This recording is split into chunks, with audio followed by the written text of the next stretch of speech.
पहले बताइए डायबिटीज होती क्या है, कितनी खतरनाक है वो, उसके क्या क्या प्रॉब्लम्स हो सकती हैं उसके साथ, हमारे ऑर्गन्स कैसे इम्पैक्ट करते हैं। डायबिटीज एक बहुत बड़ा सब्जेक्ट है। और कई लोग कहते हैं कि आपको दूध जो है वो एक छोटी एज तक ही लेना चाहिए, तो क्या उसका इफेक्ट होता है कभी? नहीं, ये गलत बात है। बहुत से लोग होते हैं आपके पास जब आते हैं, टेस्ट करवाया आपने, सब कुछ पता चला कि हाँ टाइप 1 है या टाइप 2 है, जैसे भी है, ऐसी कंडीशन देखते हो कई पेशेंट की कि आप उनको दवाइयों के बजाय सीधा इंसुलिन पे शिफ्ट कर। ऐसा कुछ हो सकता है कि अगर कोई इंसुलिन पे नहीं आना चाहता तो आप स्ट्रॉन्ग मेडिसिन दे सके। चीज मैं और बहुत क्लियर पूछना चाहूंगा कि अगर मान लीजिए कि ऐसा पहले उस समय में सिचुएशन नहीं हो सकती, आपको लगता है मेडिसिन से अभी इसको कंट्रोल करना बहुत मुश्किल होगा, insulin is the first priority, तो एक बार अगर वो इंसुलिन पे आ गया, कभी ऐसा हो पाएगा कि वो इंसुलिन से मेडिसिन पे शिफ्ट हो जाए?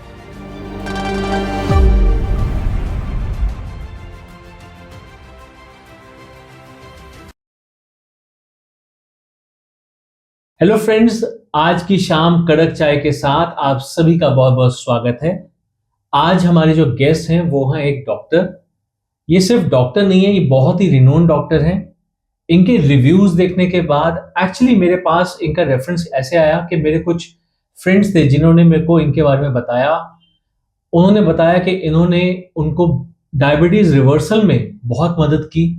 फिर मैंने इनके रिव्यूज पढ़े और फिर उसके बाद मैंने इन्हें अप्रोच किया एंड ही सो काइंड कि इन्होंने उससे एक्सेप्ट किया और वो यहाँ पर हमारे साथ हैं। तो आज हम स्वागत करते हैं डॉक्टर विनीत मित्तल का, जो कि एक कंसल्टेंट फिजिशियन है और साथ ही साथ डायबिटीज एक्सपर्ट हैं। हेलो फ्रेंड्स, मैं doctor Vineet, consultant physician and diabetologist. Thank you Gurpreet for calling me. मुझे यहाँ पे आके अच्छा लगा। तो डॉक्टर साहब, सबसे पहले मैं जानना चाहूँगा कि जैसे कि मैंने आपका जो आपके बारे में जो मैंने जाना, वो कुछ लोगों के, जैसे कहते हैं ना, वर्ड ऑफ माउथ, लोगों ने आपके बारे में रेफर किया। उन्होंने बताया कि आपने उन्हें मदद की है डायबिटीज रिवर्सल के लिए। तो सबसे पहले मैं चाहूंगा कि जो लोग डायबिटीज के बारे में ज्यादा नहीं जानते, पहले बताइए डायबिटीज होती क्या है, कितनी खतरनाक है वो, उसके क्या क्या प्रॉब्लम्स हो सकती हैं उसके साथ, हमारे ऑर्गन्स कैसे इंपैक्ट करते हैं, तो मतलब पूरा थोड़ा सा इस बारे में थोड़ा सा आपने एक बार में इतने सारे क्वेश्चन पुट कर दिए। पर डायबिटीज एक बहुत बड़ा सब्जेक्ट है। जी। इसमें मान लो कि ये पूरा एक समुंदर है। एक्चुअली में जैसे जैसे हमारा लाइफस्टाइल चेंज होता जा रहा है, जैसे जैसे हम मॉडर्न वर्ल्ड की तरफ बढ़ते जा रहे हैं, वैसे वैसे हमारे डायबिटीज के केसेस एक्सपोनेंशियली बढ़ते जा रहे हैं। रीजन सबको पता ही है, हमारा खराब लाइफस्टाइल, खराब खाना।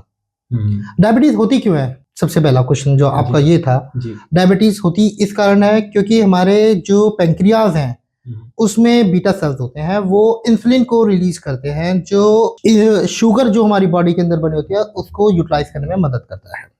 अब डायबिटीज बड़ा बड़ा मोटे तौर पे मैं बताऊं तो टाइप 1 टाइप 2 होते हैं। टाइप 1 में ये होता है जो तुम्हारे बीटा सेल्स होते हैं वो डिस्ट्रॉय हो जाते हैं, बिकॉज कभी कभी हमारे बॉडीज के जो एंटी बॉडीज हैं वो उसको एज अ दुश्मन सेल मान के डिस्ट्रॉय कर देते हैं। इसके बहुत से फैक्टर्स हैं, जेनेटिक फैक्टर्स है, एनवायरमेंटल फैक्टर्स है, और अभी रिसेंट केस में तो आप कह लो कोरोना के टाइम के बाद से डायबिटीज टाइप 1 बहुत बढ़ चुका है। टाइप 2 हमारे बीटा सेल्स ठीक होते हैं, उनकी प्रोडक्टिविटी डिक्रीज हो जाती है, क्या तो या तो फिर उनमें से जो इंसुलिन निकल रहा है वो इंसुलिन बॉडी के अंदर जो हमारे मसल्स हैं उसके अंदर जो सेल्स हैं वो सही जैसे यूटिलाइज नहीं कर पाते हैं। जैसे लाइफस्टाइल खराब होना, दवाइयाँ गलत लेना, क्योंकि हमारे देश में बहुत गंदी आदत है, जो भी जाता है सीधा उधर चले जाते हैं, केमिस्ट के पास चले जाते हैं, दवाई ले लेते हैं, उल्टी सीधी दवाइयाँ लेते रहते हैं। फिर हमारे देश के अंदर जितने भी हम प्रिजर्वेटिव्स खाते हैं वो भी इसके लिए बहुत खराब होता है डायबिटीज के लिए। तो बहुत वेरियस फैक्टर्स है। मतलब ये हमारे लाइफस्टाइल की वजह से ज्यादातर। हाँ, impactful lifestyle is one of the major cause at present world. ठीक है। और सर, जैसे आपने बताया कि टाइप 1 जो होती है उसमें तो सेल खत्म ही हो जाते हैं, डिस्ट्रॉय हो जाते हैं, ठीक है, और टाइप 2 में फिर भी सेल्स होते हैं।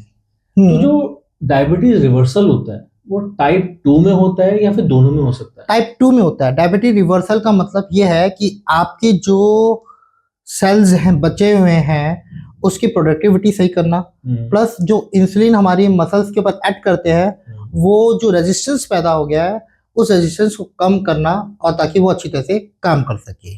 और सर टाइप 1 या टाइप 2 ये किसी भी एज से शुरू हो सकता है? टाइप 1 ज़्यादातर जो जेनेटिक थ्रू होते हैं वो बचपन में शुरू हो जाते हैं, या फिर कोई वायरल इन्फेक्शन हो गया, या जैसे कोरोना हुआ, कोई भी ऐसी चीज जो ऑटो एंटीबॉडीज बनाएगी उसमें टाइप 1 होने के चांसेस ज़्यादा बढ़ जाएंगे। तो क्या मेडिकल टेस्ट से ये पता चल जाता है कि ये आपका टाइप 1 है या फिर टाइप 2? हाँ, क्योंकि इंसुलिन की प्रोडक्टिविटी खत्म हो जाती है। जब हम इंसुलिन का टेस्ट कराते हैं तो एक नॉर्मल रेंज से कम आता है तो वो टाइप 1 है। अगर नॉर्मल रेंज के बराबर या नॉर्मल रेंज से ऊपर आता है तो टाइप 2 है। अगर नॉर्मल रेंज से भी ऊपर आता है तो then there is a some more highly, ये कह लो कि आपको डायबिटीज का रेजिस्टेंस पैदा हो गया है, इंसुलिन का रेजिस्टेंस पैदा हो गया है। यानी कि मोर ओवर ये हो गया कि आपकी बॉडी के अंदर जो ग्लूकोज बन रही है वो कंज्यूम नहीं होती। हाँ जी, इस वजह से कि वो कई सारी प्रॉब्लम्स क्रिएट करती है। हाँ जी। वो क्या और प्रॉब्लम्स होती हैं जो क्रिएट हो जाती हैं? देखो, सबसे पहले क्या होता है कि जब ग्लूकोज हमारे अंदर बॉडी नहीं यूटिलाइज कर पाती तो दो कारण होते हैं। एक तो क्या तो वेट बढ़ना शुरू हो जाता है जी। दूसरा हमारी बॉडीज को चाहिए खाना, अब उसको शुगर के फॉर्म में तो मिल नहीं रहा, अब लेकिन उसको खाना चाहिए तो कहाँ से लेगा वो खाना? वो हमारे फैट से लेगा, वो हमारे प्रोटीन से लेगा। तो कुछ लोगों का वेट लॉस होना शुरू हो जाता है। अच्छा, ये दोनों तरह से रिएक्ट करता है? हाँ, दोनों तरह से रिएक्ट करता है। अब किस फॉर्म में रिएक्ट करता है वो डिपेंड करता है अकॉर्डिंग टू सिचुएशन के। कई लोग तो बहुत खुश होंगे कि मेरा वेट लूज हो रहा है, लेकिन वो वेट लॉस होने के साथ उसको प्यास भी बहुत लगेगी, पेशाब भी बहुत ज्यादा आएगा, वीकनेस भी बहुत होनी शुरू हो जाएगी। अच्छा। तो वो चीजें फिर सामने वालों को लगता है कि नहीं, अब यहाँ पे कुछ गड़बड़ है और मुझे जांच करानी पड़ेगी। मैंने कहीं सुना था कि ये एक डायबिटीज जो है ये स्लो पॉइजन की तरह है, या फिर कहना चाहिए कि चलता फिरता बॉम्ब है ये। यस, बहुत सही सुना था, और ऐसा हम कहते भी हैं क्योंकि डायबिटीज का परमानेंट कोई इलाज नहीं है। अभी इन फ्यूचर शायद इलाज आ जाए क्योंकि स्टेम सेल थ्योरी चल रही है। स्टेम सेल से हम बीटा सेल्स को रीडेवलप करने का प्रोसेस चल रहा है, बट इतनी सक्सेस नहीं आई है। बट इन फ्यूचर आने वाले टाइम में शायद माइट भी हमें ये इसका परमानेंट इलाज मिल जाए कि हम इसको इन्फ्यूज करके पेंक्रियास में हम नए सेल्स बना दें तो डायबिटीज का इलाज पॉसिबल हो सकता है। बट एट प्रेजेंट ये एक तरह से बहुत सही कहावत है, दिस डायमंड रूल, कि अगर किसी को डायबिटीज हो गई तो ये स्लो पॉइजन का तरह काम करेगा। और एक रूल डायबिटीज में बहुत चलता है कि जितनी जल्दी आप डायबिटीज को हिट करोगे, मतलब ठीक करोगे, उतना आप कॉम्प्लिकेशन से दूर रहोगे। जैसे कि आपने पहले बोला कि डायबिटीज जो है मोर ऑफ लाइफस्टाइल प्रॉब्लम है। यस, ठीक है। तो जैसे हम अपने बड़े बुजुर्गों की बात करते हैं, वो घी भी खाते थे, वो मीठा भी खूब खाते थे। आज की डेट में तो बच्चों को भी कहा जाता है कि मीठा कम खाओ, कल को जाके बीमार ना पड़ जाना, क्योंकि हर पेरेंट के दिमाग में ये होता है कल को इससे मेरे बच्चे को डायबिटीज ना हो जाए, तो वो एक बैक ऑफ द माइंड चल रहा होता है। तो पहले कैसे खा लेते थे, अब क्यों नहीं खाना चाहिए? ऐसा क्या बड़ा चेंज आ गया? बहुत बड़ा चेंज है। सबसे पहले लोग फिजिकली बहुत करते थे, फिजिकल एक्सरसाइज हो जाए या किसी फॉर्म में भी फिजिकल वर्क उनका बहुत ज्यादा होता था पहले, तो जितना भी वो खाते थे बॉडी उसको कंज्यूम कर लेता था। आज के जमाने में एक तो फिजिकल वर्क खत्म हो गया है, दूसरा हमारे इसमें खाने में केमिकल्स हो गए, प्रिजर्वेटिव्स हो गए, वो एड ऑन इफेक्ट कर रहे हैं हमारे डायबिटीज को बढ़ाने में। अब सर देखिए, बहुत से लोग हैं जो जिम जाते हैं, तो कहीं ना कहीं वो वर्कआउट कर लेते हैं, चलो ठीक है, जो पहले फिजिकल एक्सरसाइज होती थी या फिजिकल काम होते थे, तो वो आज की डेट में बहुत से लोग हैं जो जिम जाने की वजह से उसको कहीं ना कहीं कॉम्प्रोमाइज कर ले, या फिर कहना चाहिए कॉम्प्रोमाइज नहीं, उसको कहीं ना कहीं बैलेंस कर लेते हैं, राइट? तो वो तो बैलेंस हो गया, बट उसका क्या करेंगे जहां पर हम जो फ्रूट लेते हैं, रॉ फ्रूट लेते हैं, जो मार्केट में रेडियो से मिलता है, उसमें भी केमिकल्स यूज हुए होते हैं, क्योंकि पेस्टिसाइड्स वगैरह यूज हुए होते हैं। तो उससे कैसे बचा जाए? अब आप हम एक तरह से कह रहे हैं डाइट, अच्छी डाइट लें, और जब रॉ फूड की बात कर रहे हैं तो उसमें भी ऐसे पेस्टिसाइड्स हैं, तो कैसे बचा जाए इससे? ये इसका मतलब तो ये हुआ कुछ खाए ना। नहीं नहीं, देखो, खाने के लिए तो हो ही नहीं सकता, खाने के बिना हम जी नहीं सकते हैं। देखो जैसे जो फ्रूट्स हो गए, वेजिटेबल्स हो गए, उसको प्रॉपर वॉश करना पड़ता है।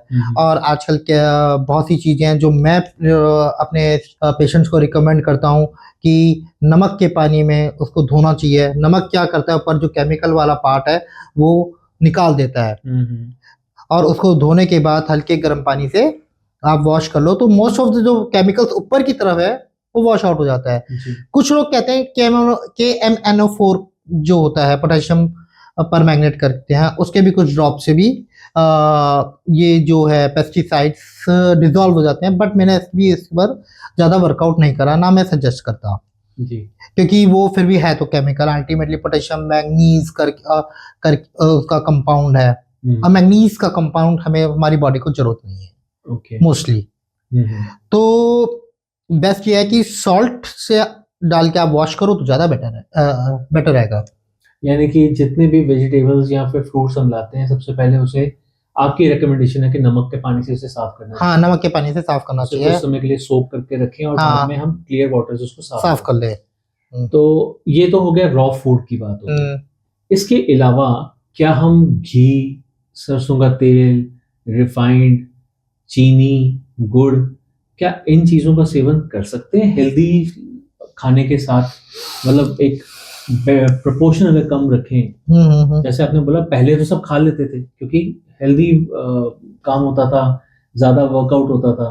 तो अगर वर्कआउट कर रहे हैं, फॉर एग्जांपल जिम में जाके कर रहे हैं, तो क्या हम घी खा सकते हैं, कंज्यूम कर सकते हैं? देखो शुगर नहीं है तो आप कर सकते हो। अच्छा। और देखो घी में भी आजकल मैंने देखा है, मेरे पास बहुत से पेशेंट्स ऐसे आ रहे हैं जो घी बहुत खाते हैं और देसी घी खाते हैं, मतलब कि उनका लेकिन ट्राइग्लिसराइड बहुत ज्यादा आ रहा है। तो मैं फिर ये मजबूरन रिकमेंड करना पड़ता है कि भाई आजकल जो भी खाओ सब बैलेंस में खाओ। ऐसा कोई चीज नहीं रह गई है कि हम बहुत दबा के खाएं जैसे हमारे पुराने जमाने में लोग खाते थे। घी खाओ अगर शुगर नहीं है तो आराम से, लेकिन बैलेंस में, ये नहीं कि 2 चम्मच 3 चम्मच डाल के आप टेस्ट के साथ खा रहे हो। हाँ, लोनी घी ले सकते हो 1 चम्मच तक, वो ज्यादा, तब भी हम ये हेल्दी मान के चलते हैं। बट दूध का क्वालिटी हमें इंश्योर करनी पड़ेगी कि दूध क्वालिटी कैसी है। और कई लोग कहते हैं कि आपको दूध जो है वो एक छोटी एज तक ही लेना चाहिए, तो क्या उसका इफेक्ट होता है अगर? नहीं, ये गलत बात है। देखो दूध में जो शुगर है उसके लिए स्पेशल एंजाइम्स ही होते हैं। छोटी एज में हमारे पास सबके पास होते हैं, लेकिन बड़े बड़े होते होते होते वो एंजाइम खत्म होते चला जाते हैं। जब वो खत्म होते हैं तब प्रॉब्लम शुरू कर देती है। तो उनके लिए हम मना करते हैं कि तुम मत लो, क्योंकि अब वो एंजाइम नहीं है, उसके लिए हमें अलग से एंजाइम्स की टैबलेट देनी पड़ेगी। तो वैसे जिनको एग्जाम हो रहा है बोले, अच्छा, देयर इज नो प्रॉब्लम। उल्टा तो दूध एक नेचुरल मतलब ये कह लो कि न्यूट्रिशन है बॉडी के लिए, और लेना चाहिए, अच्छी बात है। अब अपने अपने लोगों की अपनी अपनी थॉट्स है, बट मेरा रिकमेंडेशन ये है एटलीस्ट टोन मिल्क अगर आपको होता है तो विदाउट शुगर डाले ले सकते हैं, कोई दिक्कत नहीं है। अगर टोन मिल्क भी नहीं लेते, आप काउ मिल्क लेते हो या फुल मिल्क क्रीम मिल्क लेते हो, तो उसका क्रीम निकाल के अपने घर में मक्खन वक्खन निकाल, उसको जैसे जो मलाई जमती है वो निकाल लीजिए, फिर आप पी लीजिए। That's really equivalent to it. जैसे आपने फूड के बारे में बात की, हमने एक्सरसाइज के बारे में बात की, अगर हम डायबिटीज रिवर्सल की बात करें, तो क्या डायबिटीज रिवर्सल के लिए सभी लोग इक्वली उसके लिए एप्लीकेबल हैं? मतलब क्या किसी की एज अगर 40 साल है, क्या वो डायबिटीज रिवर्सल कर सकता है एज कंपैरिजन टू एक 60 साल का इंसान? क्या वो भी डायबिटीज रिवर्सल कर सकता है? ऐसा कुछ होता है कि ये कर सकता है और ये नहीं कर सकता, ऐसा कुछ होता है? देखो ऐसा कुछ नहीं होता। डायबिटिक रिवर्सिबल का एक सिंपल थॉट है, चेंज ऑफ लाइफस्टाइल। लाइफस्टाइल में आपका आता है कि आपकी थोड़ा फिजिकल वर्क हो गया, आपका खाने वे ऑफ जो आप क्या खा रहे हो उसमें चेंजेस हो गए। मीन्स उसमें हम लो कार्बोहाइड्रेट डाइट देते हैं, हाई प्रोटीन डाइट देते हैं, हाई फाइबर डाइट देते हैं, जिससे वो खाने में थोड़ा सा चेंजेस होके बॉडी के अंदर एक कॉम्प्लेक्स कार्बोहाइड्रेट का भी एक कॉन्सेप्ट है कि वो आराम से टूट के जाता है, एकदम से नहीं जाता, जैसे शुगर एकदम से हाई नहीं होती। वो हमारा जो होता है डाइट पैटर्न पे हो गया। और जो हमारा इस पे है, अगर जो भी इंसान, जो भी पेशेंट आराम से चल सकता है, फिर सकता है, उसके लिए तो एक्सरसाइज अनिवार्य है। चाहे वो उसका वेट लॉस हो रहा हो, चाहे वेट उसका बढ़ रहा हो। बट जिनका वेट बढ़ रहा है उनके लिए तो सबसे ज्यादा एसेंशियल है कि उन्हें एक्सरसाइज करना ही करना पड़ेगा। जब तक वो वेट लॉस नहीं करेंगे उनका डायबिटीज रिवर्सिबल नहीं होगा। नहीं होगा। और डायबिटीज से कौन से ऑर्गन सबसे ज्यादा इम्पैक्ट हो सकते हैं, थोड़ा सा वो बताइए। देखो मैं बताता हूँ, मेरा एक फ्रेंड था, उसको डायबिटीज था 10 ईयर्स से, वो कोक का बहुत बड़ा शौकीन था। बचपन में खूब पिया, अल्टीमेटली उसको डायबिटीज हो गया। डायबिटीज कंट्रोल रखता था, कभी कभी नहीं भी रखता था। वो इंडिया से बाहर चला गया, डायबिटीज पर उसने ध्यान नहीं दिया। अल्टीमेटली उसने कुछ डायबिटोलॉजिस्ट से या किसी से भी मेडिसिन ली। मेडिसिन का डॉक्टर ने सही तरह से उनको साइड इफेक्ट्स के बारे में नहीं बताया। चीज़ें कुछ हो गई, मिस हुई होंगी, जिसके कारण उसको पेशाब में इन्फेक्शन हुआ। इन्फेक्शन उसके पूरे शरीर में फैल गया और अल्टीमेटली उसकी आंखों पे इफेक्ट आ गया। अगर वो प्रॉपरली डॉक्टर के टच में रहता या उसको कोई अच्छा डायबिटोलॉजिस्ट मिल जाता तो आज उसकी डायबिटीज भी कंट्रोल होती, उसकी आंखें भी बची होती और उसको फर्दर कॉम्प्लिकेशन से भी वो बच जाता। एक्चुअली में क्या होता है, डायबिटीज जैसे मैंने बताया था स्लो पॉइजन होता है जी। वो क्या करता है कि एक कॉम्प्लेक्स बना के बॉडी के अंदर बॉडी के नसों में जमा होना शुरू हो जाता है, बॉडी के अंदर जमा होना शुरू हो जाता है। अगर तुम्हारा कंट्रोल नहीं होगा तो धीरे धीरे सबसे पहले वो किडनी पे इफेक्ट मारेगा, किडनी खराब होनी शुरू हो जाएगी। आंखों पे इफेक्ट मारेगा, आंखों के पर्दे खराब होने शुरू हो जाएंगे। फिर वो तुम्हारे हार्ट पे भी मार सकता है। बहुत लोगों को सडन मायोकार्डियल डेथ होती है, लेकिन पेशेंट यूं जाता है क्योंकि उसको पेन का एहसास ही नहीं होता, क्योंकि वो नसें खत्म कर देता है डायबिटीज। मतलब जो हमारे नसों की जो सिम्टम्स है, जैसे पसीना हो गया, घबराहट हो गया, चक्कर आना हो गया, और ये कह लो कि एक एंजाइटी होना, वो उसको खत्म कर देता है धीरे धीरे डायबिटीज। जो नसें होती हैं वो उसको एक तरह से सुन करता हुआ चला जाता है। और खैर ये तो मेजर कॉम्प्लिकेशन है जो मोस्ट ऑफ द पेशेंट्स हमारे पास आते हैं ज्यादातर डायबिटीज की वजह से। पैरों में जलन होना, पैरों में बहुत जबरदस्त जलन होना, रात में जलन होना, उससे इरिटेशन होना, और जब वो चीजें पैदा होती हैं तो सामने वाला डिप्रेशन में भी चला जाता है। और क्या इसका सेक्सुअल लाइफ पे भी इफेक्ट आता है? हाँ, क्योंकि 5 साल 7 साल के बाद प्री मैच्योर इजैकुलेशन भी हो जाता है और इरेक्टाइल डिसफंक्शन भी हो जाता है। तो क्या अगर मान लीजिए कि किसी के ऑर्गन्स पे कोई इफेक्ट होना शुरू हुआ है, just the starting stage because of diabetes, और अब वो दृढ़ संकल्प करता है कि अब मुझे इसे ठीक करना है, तो क्या उस स्टेज से भी वो वापस आ सकता है? वापस तो नहीं आएगा, लेकिन ये हो सकता है कि जिस प्रकार से आप ये समझ लो कि आप गाड़ी 100 की स्पीड से चला रहे थे, अब वो गाड़ी आपकी 30-40 की स्पीड पे चल गई। मतलब वो जहां पर चीज थी, अगर आप अभी भी अपने आप को सही डायरेक्शन में ले आओ तो वहां से आप ज्यादा और खराब नहीं करोगे। हाँ, तो बहुत से पेशेंट जैसे मेरे पास आते हैं, उनको पैरों में बहुत जलन हो रही होती है और शुगर उनकी 250-300 होती है, और जैसे ही शुगर उनका कंट्रोल में आता है उनके पैरों की जलन बहुत हद तक ठीक हो जाती है, उनका सिर का दर्द ठीक हो जाता है, उनका आंखों में जो वो आ रही धुंधलापन आ रहा होता है वो भी ठीक हो जाता है, सिर्फ एकमात्र शुगर के कंट्रोल होने से। और आपकी रिकमेंडेशन है कोई कि डाइट में क्या लेना चाहिए, क्या नहीं लेना चाहिए? मतलब कई लोग कहते हैं कि आप नट्स लीजिए, कई लोग कहते हैं कि नट्स में आप काजू मत लीजिए, तो कुछ ऐसा आप रिकमेंडेशन? देखो, काजू में जो होते हैं तुम्हारे कोलेस्ट्रॉल थोड़े हाई होते हैं, इसलिए कुछ लोग मना करते हैं। बट जो हमारे ये हैं ड्राई फ्रूट्स हैं, हर एक के 2-2-3 ले सकते हो, कोई बड़ी बात नहीं है।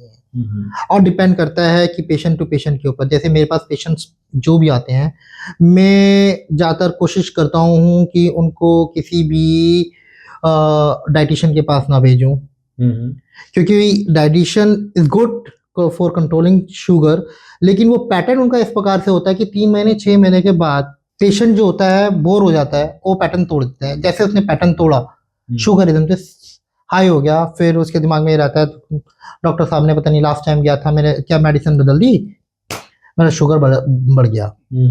उनको कुछ बेसिक पैटर्न समझाने होते हैं कि तुम इस पैटर्न से चलो, तुम अपने मन मर्जी का खाओ, इससे तुम्हारी शुगर इस पॉइंट पे कंट्रोल रहेगी। अब कितनी मेडिसिन के साथ आपका शुगर कंट्रोल होता है वो डिपेंड करता है उनकी डाइट के ऊपर। अगर सपोज करो बहुत कम मेडिसिन में उनकी शुगर अच्छी कंट्रोल है, तो डाइट में बहुत ढील दे दो।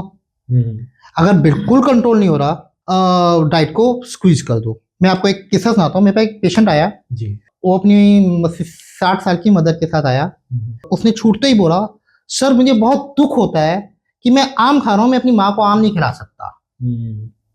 फिर दूसरी बात, मैं अपनी माँ का कैटरेक्ट का ऑपरेशन कराना चाहता हूँ, 1 साल हो गया मैं कैटरेक्ट का ऑपरेशन नहीं करा पा रहा हूँ क्योंकि इनका शुगर नहीं कंट्रोल हो रहा। मैंने देखा, मैंने उनकी दवाइयों को एनालाइज करा, प्रॉपर हिस्ट्री ली, अंडरस्टैंड करा। मैंने दवाइयों में थोड़े बहुत चेंजेस कर दिए और फिर मैंने कहा मुझे आप 1 हफ्ते बाद बताना। आप मानोगे नहीं, चौथे दिन ही उसका कॉल आ गया, सर आपने क्या मेडिसिन ऐसी लिख दी कि मेरी मदर की शुगर जो है 200 के अंदर आ गई है। और आज पहली बार मैंने माँ को आम खिलाया है और आम खाने के बाद भी उनका 250 से ऊपर नहीं गया। और दूसरी कंसल्टेशन के बाद उसके बाद उसने अपनी मदर की विद इन मंथ के अंदर आई की सर्जरी भी करा दी और उसने इस चीज के रिव्यू भी डाला हुआ है। Wow, wonderful. जैसे कि आपने बोला कि लोग अपने लाइफस्टाइल में वापस आ जाते हैं, जो पसंदीदा चीजें होती हैं उसे भी खा सकते हैं, और आप रेकमेंड करते हैं कि डाइटिशियन के पास ना जाएं क्योंकि फिर वो पैटर्न टूट जाता है कभी नहीं, क्या तो पैटर्न वो अपनाए, मैं ऐसा नहीं है मैं रिकमेंड नहीं करता, लेकिन वो है कि वो अगर जाते हैं उनके पास, डाइटिशियन के पास, तो स्ट्रिक्टली फॉलो करो। पर ज्यादातर होता है ना कि हर कोई जुबान के लिए खाता है, कोई पेट के लिए नहीं खाता। और यही तो हिंदुस्तान की वो है खूबसूरती है कि हम जो है दिल से जीते हैं। जी, जी, जी। तो अगर वो पैटर्न पे आप कंट्रोल कर सकते हैं तो फिर तो आप डाइटिशियन के पास जाएं, जो कि आप रेकमेंड करते हैं। बट अगर आप वो नहीं कर सकते तो फिर एक आपके हिसाब से अगर वो चलते हैं एक एक लिमिट के अंदर, अगर वो रहते हुए सब कुछ खा सकते हैं तो इससे अच्छा और क्या है, क्योंकि आपको ज़बान का टेस्ट भी मिल रहा है, पेट की भूख भी पूरी हो रही है, और सबसे बड़ी बात है कि आपकी धीरे धीरे करके डायबिटीज कंट्रोल में आ रही है और आपके ऑर्गन्स कम से कम जहां पर हैं वो वहां पर स्टिल हो जाएंगे, खराब नहीं होंगे वहां से। इसमें ज्यादा रोल डाइट का है या फिर इसमें ज्यादा रोल एक्सरसाइज का है? देखो, मैं ये कहता हूँ, मैं अपने हर पेशेंट को बोलता हूँ 4 चीजों का रोल होता है। डॉक्टरी सलाह, वो भी प्रॉपर दे सके, आपकी बॉडी, आपकी साइकोलॉजी समझ के। Medications, not only allopathic medications, बाकी ऑल्टरनेटिव मेडिसिन में आयुर्वेदिक, होम्योपैथिक, यूनानी, इसमें बीच में नहीं होनी चाहिए क्योंकि मैं उनके बारे में रोल्स जानता नहीं और उससे कंसर्न मेरे पास कोई कंट्रोल नहीं है। तीसरा डाइट, चौथा लाइफस्टाइल। जिन्होंने ये 4 चीज प्रॉपर तरीके से मैनेज कर ली, उनका शुगर 100% अंडर कंट्रोल है। मैं ये नहीं कहता कि ठीक हो जाएगा, क्योंकि शुगर एक बार होने के बाद ठीक होने के चांसेस नेग्लिजिबल है। पर आप फिर भी अपनी मेहनत के साथ उसे कंट्रोल में इतना ला सकते हो कि आप अपने जो शौक है वो भी पूरे कर सकते हो। हाँ, अगर टाइम पे कर लो। हाँ, तो इसका मतलब ये है कि अगर आपको डायबिटीज है, अगर आपको सिम्टम नजर आ रहे हैं तो जल्दी टेस्ट करवाओ, और अगर आप टेस्ट करवाते हो आपको निकल आता है कि आपको डायबिटीज है तो डॉक्टरी सलाह लो और उस सलाह के साथ अपने लाइफस्टाइल को चेंज करो। हमारे देश में प्रॉब्लम पता है क्या है? लोग क्या करते हैं कि जैसे उनको डायबिटीज का पता चलता है ना, वो हमारे पास आने की जगह ऑल्टरनेटिव मेडिसिन में भाग जाते हैं कि हम ऐसे कंट्रोल कर लें, या यूट्यूब देख के उनकी गाइडेंस फॉलो करना शुरू कर देते हैं। अल्टीमेटली वो जो अपने पहले के 2-3 साल के गोल्डन पीरियड को बर्बाद करके फिर आते हैं। जो चीज उनको 20 से 25 साल बाद होनी चाहिए, मींस किडनी पे फैट या आंखों पे फैट बिकॉज ऑफ शुगर, एक स्लो पॉइजन है जैसे मैंने बताया ही है, वो चीज 10 से 15 साल के अंदर शिफ्ट हो जाती है। और अगर बंदा बिल्कुल भी नहीं मानता तो वो 5 से 7 साल के अंदर हो जाएगा। डॉक्टर साहब, एक चीज मेरे को और जानना है कि बहुत से लोग होते हैं जो आपके पास जब आते हैं, टेस्ट करवाया आपने, सब कुछ पता चला कि हाँ टाइप 1 है या टाइप 2 है, जैसे भी है, और बहुत बार ऐसे भी सुनने में आया कि आप ऐसी कंडीशन देखते हो कई पेशेंट की कि आप उनको दवाइयों के बजाय सीधा इंसुलिन पे शिफ्ट करते हो, और हर कोई चाहता है कि मैं इंसुलिन पे ना हूँ। एक तो शायद इसलिए क्योंकि इंजेक्शन लगता है, सुई होती है, हर कोई सुइयों से डरता है, और अगर वो सुई मतलब अगर वो इंजेक्शन पे आता है तो वो अवॉइड करना चाहता है, वो शायद उस डॉक्टर को छोड़ के दूसरे डॉक्टर के पास चला जाता है, शिफ्ट कर जाता है। तो क्या ऐसा कुछ हो सकता है कि अगर कोई इंसुलिन पे नहीं आना चाहता तो आप स्ट्रॉन्ग मेडिसिन दे सके? और क्या एक चीज मैं और बहुत क्लियर पूछना चाहूंगा कि अगर मान लीजिए कि ऐसा पहले उस समय में सिचुएशन नहीं हो सकती, आपको लगता है मेडिसिन से अभी इसको कंट्रोल करना बहुत मुश्किल होगा, insulin is the first priority, तो एक बार अगर वो इंसुलिन पे आ गया तो क्या कभी ऐसा हो पाएगा कि वो इंसुलिन से मेडिसिन पे शिफ्ट हो जाए? एक्चुअली में एक बहुत बड़ा मिथ है लोगों के दिमाग में कि एक बार इंसुलिन चालू हो जाएगी तो कभी इंसुलिन हटेगी नहीं। ये बिल्कुल गलत मिथ है। ये सिर्फ उनकी इंसुलिन का ट्रीटमेंट सिर्फ एंड सिर्फ टाइप 1 के लिए है। टाइप 2 के लिए तब वो शुरू करते हैं जब डिस्पाइट ऑफ सारी मेडोलिटीज, जैसे हमने डाइट कंट्रोल करके देख ली, हमने एक्सरसाइज कंट्रोल करा के देख लिया, हमने शुगर की जो हमारे पास मेडिसिन हैं वो सारी की सारी हमने अप्लाई कर ली मैक्सिमम डोज में, उसके बाद भी या उन मेडिसिन से साइड इफेक्ट्स हो रहे हैं तब हम इंसुलिन चालू करते हैं। बट ऐसा नहीं है। बहुत से हॉस्पिटल्स में क्या होता है, जनरली जब पेशेंट एडमिट होते हैं हम इंसुलिन चालू करते हैं फॉर बेटर कंट्रोल, क्योंकि इंसुलिन का जो शॉर्ट एक्टिंग पार्ट है वो 4 से 6 घंटे का रहा, जो एक कंट्रोल वे में है कि हमें पता है कि इतने टाइम में हम इतना इंसुलिन देंगे, हम इतना शुगर को कंट्रोल कर लेंगे, क्योंकि उस समय इन्फेक्शन को कंट्रोल करना बहुत जरूरी है। शुगर जो है बेसिकली इन्फेक्शन को बढ़ाता है। नेक्स्ट फिर प्रॉब्लम ये आती है कि लोग दिमाग में बैठे हैं नहीं कि नहीं होता, इंसुलिन का कोई डिपेंडेंस नहीं है। बहुत क्लियर कट बता रहा हूँ। बहुत से पेशेंट्स को मैंने खुद इंसुलिन पे आए हुए पेशेंट्स को शुगर की मेडिसिन पे लाया हूँ। अगर वो ये प्रॉपरली मैनेज कर लेते हैं तो देखो, हम तब चालू करते हैं इंसुलिन जब बहुत ही शुगर ही एकदम से हाई हो, 400 प्लस हो। पहले इनिशियल वे में शुरू करते हैं ताकि वो एक तरह से थोड़ा सा कुछ समय के लिए नॉर्मल हो जाए। इतनी जो मैं मेडिसिन दे रहा हूँ वो 24 से 48 घंटे के अंदर नॉर्मलाइज होना, अपनी एक्ट पे आना शुरू होगा। फाइन। उसके बाद धीरे धीरे इंसुलिन कम कर देते हैं। मैंने कितने पेशेंट्स की इंसुलिन बंद करके सिंपल मेडिसिन पे डाली है और फिर धीरे धीरे मेडिसिन भी कम करी है। लेकिन हाँ, कुछ पेशेंट्स को मुझे इंसुलिन चालू भी करनी पड़ी है क्योंकि कुछ शायद चल भी नहीं पाते, कुछ का वेट इतना ज्यादा होता है या खाने पे कंट्रोल नहीं होता, वो उसको कंट्रोल नहीं कर पा रहे, तब मुझे इंसुलिन चालू करना पड़ता है। मतलब there is a various factor insulin को जब जहां तक मैं समझ पाया हूँ अभी तक की आपके बातों से, कई बार ऐसा भी होता होगा कि अगर किसी की कोई सर्जरी एक्सपेक्टेड है पर उसकी शुगर बहुत हाई है, वो इसी वजह से सर्जरी नहीं करवा पा रहा, जैसे वो एडमिट हुआ है, तो शायद आप कुछ टाइम पीरियड के लिए उसकी सर्जरी तक के लिए उसकी शुगर को कंट्रोल करने के लिए भी इंसुलिन देते हैं। इंसुलिन देते हैं। हाँ, और सर्जरी के बाद कुछ रिकवरी टाइम के लिए देते हैं, उसके बाद दोबारा उसका मेडिसिन पे जाते वो बेसिकली इसलिए कि सर्जरी के समय इन्फेक्शन होने के चांसेस बहुत ज्यादा होते हैं। जी जी। हमें इन्फेक्शन किसी भी हालत में कंट्रोल करना है। तो वो एक शॉर्ट टर्म का एक हाँ, शॉर्ट टर्म प्रोसेस का है। ही है। और मेरे ख्याल में टाइप 1 में इसलिए जाते हैं क्योंकि बीटा सेल्स ही खत्म होते हैं, तो उसमें तो हम इंसुलिन बनेगा ही नहीं। बनेगा ही नहीं, तो फिर उसका और कोई सोल्यूशन ही नहीं है। तो जहां तक मैं समझ पाया हूं तो मेरे को ये ऐसा लगा है, correct me if I am wrong. हाँ, नहीं नहीं, बिल्कुल सही समझा आपने कि हम सिर्फ टेम्परेरी बेस पे इंसुलिन चालू करते हैं। बट मेरा खुद का रिकमेंडेड है कि अगर किसी को लंबे समय से शुगर हो रही है और लंबे समय से वो दवाइयों पे है तो लॉन्ग एक्टिंग इंसुलिन दिन में एक बार देने से एक तो बीटा सेल की रिकवरी और बीटा सेल्स की लाइफ जो है वो थोड़े लंबे समय तक और बढ़ जाती है। जी जी। लेकिन मेरे पास बहुत पेशेंट्स आए हैं जिनका मैंने इंसुलिन हटा के मेडिसिन पे आराम से लेके आया हूँ। बट शर्त है कि उन्होंने जो मेरे पैरामीटर्स हैं उसको वो पूरा कर पाए हैं या नहीं कर पाए हैं। मतलब कि वो अपने लाइफस्टाइल को चेंज कर पाए। हाँ हाँ, जैसे मेरे पास अभी एक रिसेंटली पेशेंट आया है जी। उसकी मतलब 6 मंथ से पहले उन्होंने कंट्रोल कर रखी थी। 6 मंथ में उन्होंने कुछ भी नहीं कंट्रोल कर रखा। मेरे पास आई, मैंने कहा तुम्हारे पास, मेरे पास एट प्रेजेंट कोई पैरामीटर नहीं है बट तुम्हारा HbA1c अभी भी बहुत हाई है, तो इस बेस पे तो मुझे इंसुलिन चालू करना चाहिए। उसने कहा नहीं, मैंने इंसुलिन नहीं लगाना। तो मैंने उनको मेडिकेशन प्रोवाइड करी, साथ में मैंने डाइट पैटर्न भी बताया उनको एक्सरसाइज पैटर्न भी बताया और कुछ साइकोलॉजिकली काउंसलिंग भी करी मैंने।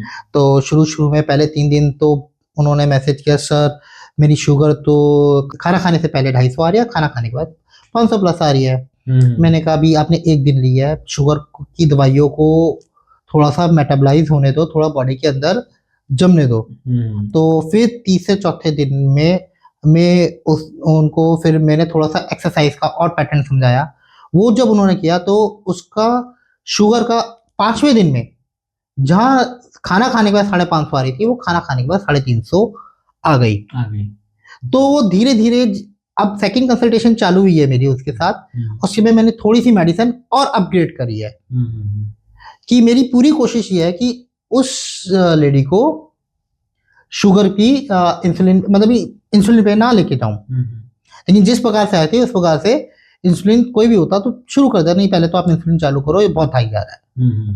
बट उसने कंप्लायंस करा, उसने अपनी डाइट को भी कंट्रोल किया, उसने एक्सरसाइज भी अच्छी करी, मेडिसिन जैसे मैंने उसको बताया था वो ऐसा करा, और शी इज डूइंग बेटर। तो मतलब पैरामीटर्स अगर आप फॉलो करते हो तो आप जीत सकते हो। यस। आपने साइकोलॉजी की बात की, और अभी जब हम पॉडकास्ट से पहले बात कर रहे थे तो आपने बताया कि आपने इस पे भी पढ़ाई की है, इसको अपने हिप्नोसिस को सीखा है। हाँ जी, हाँ जी। सो क्या आप हिप्नोसिस इसे भी अप्लाई करते हैं अपने पेशेंट्स पे? देखो, एक्चुअली में हिप्नोसिस सीखने का मेरा कारण कुछ और था। मैं साइंस का बंदा हूँ, और हिप्नोसिस के बारे में बहुत गलत गलत भावनाएं, मतलब ये बहुत गलत गलत चीजें जो है, मिथ, हाँ जिसे आप कह लो मिथ कह लो, वो सुनने में आई थी। तो आई वांट टू नो कि ये है क्या। तो मैं एक अच्छी एकेडमी, इंडियन हिप्नोसिस एकेडमी से मैंने हिप्नोसिस ज्वाइन करी, और वहाँ पे जब मैंने समझा तो मुझे ये समझ में आया कि hypnosis is a science, it's not a magic. और ये साइंस आपकी साइकोलॉजी को, मेंटल और फिजिकल को ट्रेन करने में बहुत मदद करता है जी। बस इसका ट्रेन करने का तरीका डिफरेंट है। और देन मुझे याद आया, जब हम पढ़ते थे तो हमारे बहुत से उसमें हिप्नोसिस के, हमारी किताबों में भी हिप्नोसिस वर्ड लिखा हो गया है, बहुत से डिफरेंट डिफरेंट मॉडलिटीज में। आपका मतलब है कि जो मेडिकल की आप किताबें पढ़ते थे, उसमें भी हिप्नोसिस वर्ड आया हुआ है। और वो क्या, देखो अभी मुझे याद नहीं है मैंने किस संदर्भ में पढ़ा था, बट वो भी आया हुआ है। बट मैंने उसके बाद जब फर्दर सर्च किया तो hypnosis is approved as a treatment in medical science along with Ayurveda and homeopathy. Wow, wonderful. क्योंकि ऑल्टरनेटिव मेडिसिन में 3-4 ही चीजें हैं जो है, शायद एक्यूपेंचर है उसमें, आई थिंक सो। बाकी इसके अलावा और कोई भी ऑल्टरनेटिव मेडिसिन में इंडिया में लीगल नहीं है। ग्रेट ग्रेट, यानी कि हिप्नोसिस भी, जहाँ तक मुझे याद है। तो आप क्या हिप्नोसिस भी एप्लीकेबल करते हैं अपने पेशेंट? देखो, डायरेक्ट हिप्नोसिस नहीं एप्लीकेबल करता मैं, ये इनडायरेक्ट हिप्नोसिस एप्लीकेबल करता हूँ लोगों को साइकोलॉजिकल ट्रेन करने के लिए। और इसने मेरा व्यू लोगों को समझने के लिए एक नया व्यू दिया है मुझे, जिससे मैं लोगों को समझ पाता हूँ, मैं लोगों की चीजों को अंडरस्टैंड कर पाता हूँ वो कहाँ गलत है। मतलब आप उनकी साइकोलॉजी को समझ पाते हैं कि वो क्या चाहते हैं और उनको क्या डिलीवर करना है, तो मैं उस हिसाब से उनको डिलीवर करता हूँ। और उस हिसाब से, जैसे हम हिप्नोसिस में लोगों को एक प्रकार का एक होता है, इसमें एक होता है कि हम एक पंप शूट करते हैं, कि हम विजुलाइज करते हैं एक अच्छी उसमें कि हम एक बहुत अच्छे स्टेज में हैं, तो उनको उस चीज में मैं पेशेंट को कॉन्शियस वे में याद दिलाने की कोशिश करता हूँ कि तुम्हें ऐसा बनना है। एक तरह से उनको मैं साइकोलॉजिकल बूस्ट करता हूँ कि आपने ऐसा करना है और आप ऐसा कर सकते हो, कर पाओगे। और डेफिनेटली जो पेशेंट मेरे किसी भी दवाई के साथ रिस्पॉन्ड नहीं करता, वो मेरे पास आके रिस्पॉन्ड करता है। मतलब आप उनको वो पुराना टाइम याद दिलाते हो जब वो डायबिटीज में थे, और आप उनको विजुअलाइज कराते हो कि अब आपको वैसा ही बनना है। तो यानी कि जब वो आपकी मेडिसिन के थ्रू इलाज लेते हैं तो कहीं ना कहीं उनकी वो साइकोलॉजी भी डेवलप होती है, और वो जब ठीक हो जाते हैं तो they feel as if they are 10 years younger. हाँ जी, अप्रोक्सीमेटली, क्योंकि ज्यादातर जो डायबिटीज वाले पेशेंट आते हैं ज्यादा वो 5 साल 10 साल पुराने ही होते हैं, और अगर हम 10 साल पीछे की उनको चीजें विजुअलाइज करा रहे हैं तो कहीं ना कहीं वो एनर्जी फील करते हैं, डायबिटीज रिवर्सल फील करते हैं, तो डेफिनेटली वो यंगर भी फील करते हैं। और उनको रिस्पॉन्स भी अच्छा आता है। वो दवाइयाँ मैं आपको बता दूं, जो मैक्सिमम दवाइयाँ लोग खा के आते हैं, क्योंकि 4-5 ही हैं बेसिकली, वो हर एक को पता है, हर कोई डायबिटोलॉजिस्ट उसको अप्लाई करता है, फिर भी उनका शुगर कंट्रोल नहीं आता, बट मेरे पास आके कंट्रोल हो जाता है। क्यों? क्योंकि मैं यहाँ पे सिर्फ दवाइयाँ नहीं खेलता, दवाइयाँ is not a big deal, psychological treatment is one of the important thing. मतलब ये जो जादू की पुड़िया देते हैं आप हिप्नोसिस के थ्रू। बिल्कुल सही, क्योंकि देखो मैं ये सोचता हूँ कि पूरे विश्व में 70 से 80 बीमारियां जो है दिमाग की बीमारियां हैं, जी जी। और अगर कोई दिमाग से उनको ट्रीट करने में, दिमाग से खेल के उस साइकोलॉजी को ट्रीट करने में मदद कर दे तो आधी से ज्यादा बीमारियां तो वैसे ही खत्म हो जाए। यानी प्लेसिबो इफेक्ट भी आ ही जाता है। हाँ, यस यस यस, चलिए that's बहुत great। बढ़िया। ये एक नई अप्रोच जानने को मिली है, क्योंकि जितने भी डॉक्टर्स के साथ मैंने आज तक बात की है उन्होंने ज़्यादातर, कैसे मैं आपको बताता हूँ कि कैसे करते हैं कि आप पहले ऐसे थे, अब आपके शरीर में ये ग्लूकोज घूम रही है और ये आपके अलग अलग ऑर्गन्स को इफेक्ट कर रही है, तो आप ऑलरेडी अपने लाइफ के 5 साल 10 साल गवा चुके हैं। तो वो सिखाते हैं या समझाते हैं तो उसमें वो नेगेटिव वो वर्ड डराते यूज हैं, करते वो हैं। डराते हैं। मैं डराता नहीं हूँ, मैं डराता हूँ लेकिन डराने के साथ साथ उनको पॉजिटिव इफेक्ट भी देता हूँ, क्योंकि देखो डर इंसान को ना पीछे खींचती है और पॉजिटिविटी इंसान को आगे खींचती है। आगे खींचती है। तो थोड़ा बहुत देखो दोनों चीज चाहिए, तभी ये जो डायबिटीज जैसे मॉन्स्टर का कंट्रोल में कराया कंट्रोल में किया जा सकता है। यानी कि आप बिल्कुल ना एक माँ की तरह करते हैं कि एक हाथ में आपके डंडा है कि पिटाई हो जाएगी, हाँ। और एक तरफ से आप उनको प्यार भी देते हैं, उनको विल देते हैं कि हाँ आप अगर कोशिश करोगे तो आप रिवर्सल कर सकते हो और डेफिनेटली आप अपनी लाइफस्टाइल ठीक कर सकते हो। चलिए दैट्स इवन बेटर। आप मतलब एक ये एक्स्ट्रा माइल चल रहे हैं आप मेडिकल साइंस के साथ साथ जो साइकोलॉजी को समझते हैं या उनकी साइकोलॉजी को ठीक करते हैं।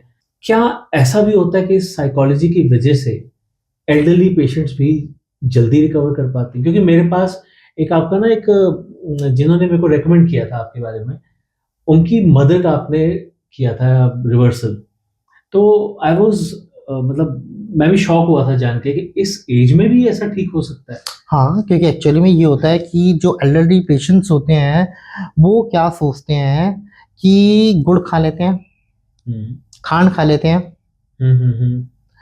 उसमें चीनी नहीं होती, उसमें चीनी नहीं होती। हाँ। तो वो चीज इतनी सारी से बताते भी नहीं है। हाँ। तो वो खोदना पड़ता है, और जहां खुद गया और जहां कुछ चीजें मिल जाती है ना, क्योंकि मैं खोदना शुरू कर देता हूँ। जैसे साइकोलॉजिस्ट होते हैं वो खोद खोद के चीजें निकालते हैं, वैसे ही जब मुझे ये दिखता है कि एक दो तीसरे बार में पेशेंट, अगर सपोज करो मेरे पास कोई भी पेशेंट आया और तीसरे बार तक मेरे डिजायर कंट्रोल पे नहीं आया, मेरा तो दिमाग तो हिल जाता है। मैंने कहा ये कैसे हुई तुम मेरी उसके ऊपर बात है। फिर मैं खोदना शुरू करता हूँ, मैं उनकी लाइफस्टाइल पे वर्कआउट करना शुरू करता हूँ, मैं उनके खाने पे शुरू करता हूँ, मैं उनकी साइकोलॉजी लेना रहता हूँ, ये स्ट्रेस रिलेटेड तो नहीं है, एक्सरसाइज तो नहीं कर पा रही, खाने में क्या कर रहे हैं। मैं कहता हूँ तुम खाने का चार्ट बना के लेके आओ मेरे पास, एक जो मुंह में टुकड़ा डाला मुझे वो भी चार्ट चाहिए। जी जी जी। तो वहां पे पकड़ा जाता है कहीं ना कहीं, और जहां पकड़ा जाता है फिर वहां पे बस वो छोटी सी चीज हटानी होती है, तुरंत कंट्रोल में आ जाती है। पेशेंट्स को मैं बताना चाहूँगा, अपने श्रोताओं को बताना चाहूँगा कि जिन पेशेंट की मैं बात कर रहा हूँ वो व्हील चेयर पे थी, काफ़ी समय तक व्हील चेयर पे थी, और मैंने जब उनको पहली बार चलते हुए देखा इतने सालों बाद, तब मुझे पता चला था, वो रेफरेंस इनका मिला था, और ऐसे मैंने फिर इनके रिव्यूज़ देखे। रिव्यूज़ देखने के बाद मैंने इनको अप्रोच किया एंड थैंकफुली इन्होंने एक्सेप्ट किया and he is our guest today. मैं आपको बस वो रेफरेंस बताना चाहता था कि मैं आप तक कैसे पहुँचा हूँ। Thank you. सर ये जो साइकोलॉजी का आप करते हैं, जैसे आपने हिप्नोसिस सीखा था ये जानने के लिए कि उसके बारे में जो धारणाएं हैं वो सच्ची हैं या झूठी हैं, तो वो आपने सीख कर ही जाना। हाँ, क्योंकि मैं साइंस का बंदा हूँ और जब तक मेरे पास प्रूफ नहीं है मैं कुछ नहीं करता। आप मानते नहीं? मैं मानता नहीं हूँ। अब जब आपने उसको सीख लिया, आप समझ गए कि ये भी एक साइंस ही है, इस पे आपको विश्वास हुआ, तो आपने उसे अपने प्रोफेशन में भी इन्वॉल्व किया। हाँ, इनडायरेक्ट वे में इन्वॉल्व किया, क्योंकि जो हम हिप्नोसिस में प्रोसीजर अपनाते हैं, एक तो इतना लंबा टाइम नहीं है और इतनी आसानी से वो प्रोसीजर लगाना भी आसान नहीं है। जी। तो आप जब वो चीजें करते हैं तो क्या आपने कुछ और डॉक्टर्स को भी देखा ऐसे करते हुए? नहीं, ये मान लो कि मेरे पास एट प्रेजेंट दिल्ली के बड़े बड़े डॉक्टर्स से हारे हुए पेशेंट मेरे पास आ रहे हैं, जिनको मेरा रिकमेंडेशन मिलता है मेरे पेशेंट के थ्रू ही। यानी कि जैसे मैंने को मिला आपको हाँ। टेस्ट मिलाने के लिए, तो हम्म। That's even better. तो मतलब आप ये रिकमेंड करोगे लोगों को या डॉक्टर्स को कि वो भी उसके लिए सीखें? टाइम देना होता है बॉस। प्रॉब्लम ये है कि आपको पेशेंट को 15 से 20 मिनट देना होगा। हम्म। अब पेशेंट डॉक्टर्स के पास टाइम ही नहीं है। ये बात आपने बहुत सही बोली। ज्यादातर क्या होता है कि ये पेशेंट्स की एक कंप्लेंट होती है कि फीस इतनी इतनी चार्ज करते हैं और अंदर जाओ बाहर आ जाओ, 5 मिनट के अंदर बाहर निकाल देते हैं। और जब तक पेशेंट से बैठ के डॉक्टर डॉक्टर बात नहीं करेगा, जी। तब तक इस पार्ट पे तो काम ही नहीं कर सकता। हाँ, जैसे आपने बोला कि आप उसकी साइकोलॉजी भी काम करते हैं, ये कहीं स्ट्रेस रिलेटेड तो नहीं है, ये कहीं कुछ किसी और वजह से तो नहीं है? मैं एज अ मूड एलिवेट का भी काम करता हूँ, ताकि वो मूड एलिवेट, देखो मूड एलिवेट होगा तो अपने आप ही बंदा सोचेगा कि मैं इस पे वर्कआउट करूँ। जी, जी, जी। तो मूड एलिवेट जो आप करते हैं, तो इससे मेरे ख्याल में उनकी विल पावर भी बढ़ती होगी। हाँ, and definitely. Most of the times मैंने देखा है कि लोग क्या कहते हैं, आज मेरी डॉक्टर से अपॉइंटमेंट है, चलो आज नहीं जाता, अगले हफ्ते चला जाऊँगा, दवाइयाँ वही कंटिन्यू कर लेता हूँ। ये नॉर्मल है। ये नॉर्मल ये है। हिंदुस्तान की बट साइकोलॉजी है। बट मेरे ख्याल में जैसे आपने बात की, मूड एलिवेट की बात की, तो मेरे ख्याल में डॉक्टर्स सॉरी, जो पेशेंट्स आपके पास आते होंगे, टाइम पे आते होंगे ज़्यादातर, मोर ऑफन देन नॉट। नहीं नहीं नहीं, आते बहुत से आते हैं, लेकिन बहुत से वही है, एक हफ्ते बाद चले जाएंगे, कोई बात नहीं, दवाई तो ये लिखना चलिए। है। इसमें बस ये है कि अब जब उन्हें दिखता है कि अब कंट्रोल नहीं हो रहा, अब पहुंच जाओ। तो डॉक्टर साहब, अब मैं आपसे ये पूछना चाहूँगा, मेरे को लगता है कि आपने बहुत कुछ क्लैरिटी दी है डायबिटीज़ के ऊपर, क्या करना चाहिए, क्या नहीं करना चाहिए, आप कैसे करते हैं। जो लोग बड़े-बड़े डॉक्टर्स से इलाज नहीं ले पाते, वो आपके पास आके ठीक हो जाते हैं, सेम मेडिसिन के साथ। उसमें साइकोलॉजी डेफ़िनेटली बहुत बड़ा पार्ट प्ले करती है। तो आप फाइनल वर्ड्स कुछ कहना चाहेंगे तो प्लीज़ अपने ऑडियंस से कहिए। देखो माय फ्रेंड्स, मैं ये कहना चाहूंगा, एक तो सबसे पहले जैसे डायबिटीज पता चले तो उसको लाइटली नहीं लेना चाहिए।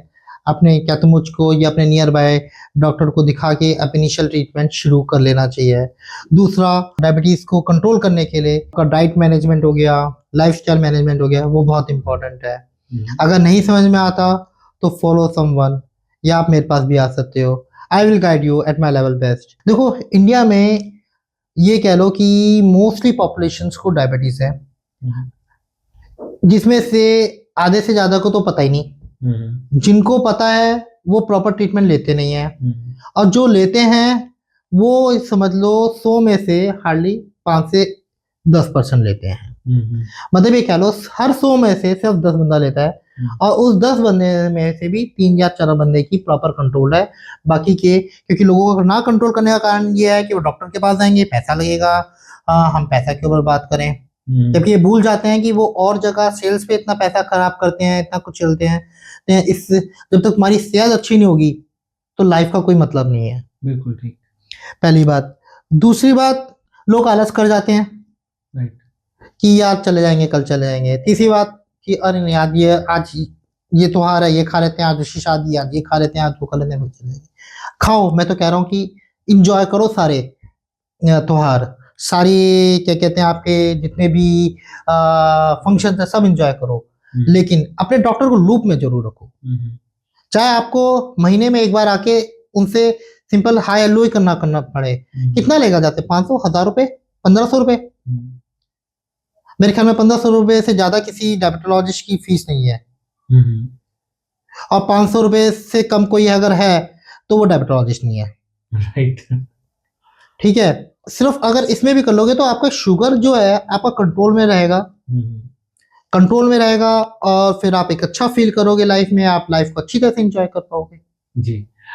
एक फाइनल क्वेश्चन मेरा भी हाँ है। हाँ, पूछिए। आप सिर्फ ऑफलाइन यानी कि फिजिकल अपॉइंटमेंट देते हैं या आप ऑनलाइन अवेलेबल हैं? मैं बोथ अवेलेबल हूँ, मैं ऑनलाइन ऑफलाइन दोनों अवेलेबल हूँ।